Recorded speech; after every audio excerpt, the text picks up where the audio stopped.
simulating fluid dynamics using computational applied mathematics. Welcome.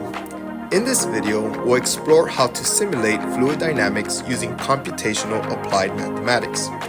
But first, let's discuss why simulating fluid dynamics is important. Fluid dynamics simulations are crucial in many fields.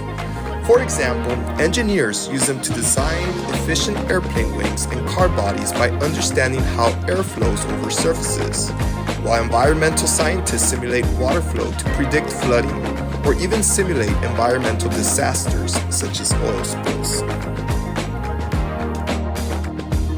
Now let's dive into how we can simulate fluid dynamics. For the sake of this video, we will focus on two-dimensional fluid flow. We'll start by defining the initial position of a particle, denoted as x naught, y naught. This is the starting point of our particle in the coordinate plane.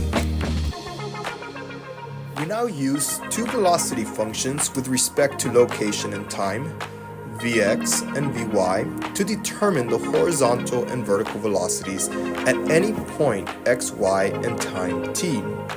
Remember, velocity tells us the rate at which the particle moves and in which direction it's moving at a given time t. These velocities can change based on location and time, which is useful since very rarely are velocities constant in the real world. To estimate the particle's movement, we will use small time intervals denoted as delta t.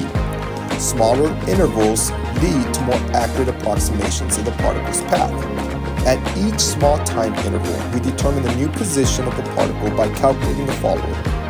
We can find the change in x, or horizontal change, by using the formula delta x equals Vx times delta t.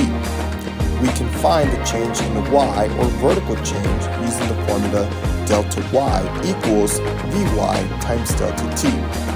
Now our new position can be calculated as follows. Our new point xy will equal to x naught plus delta x, y naught plus delta y. We repeat this process for each small time interval to approximate the particle's path over time. By iterating these steps, we can simulate the movement of the particle. Remember, the smaller our delta t, the better our approximation. Performing these calculations by hand would be pretty time-consuming, especially if we want accurate results. Programming these calculations in languages like Python allow us to perform thousands of calculations quickly.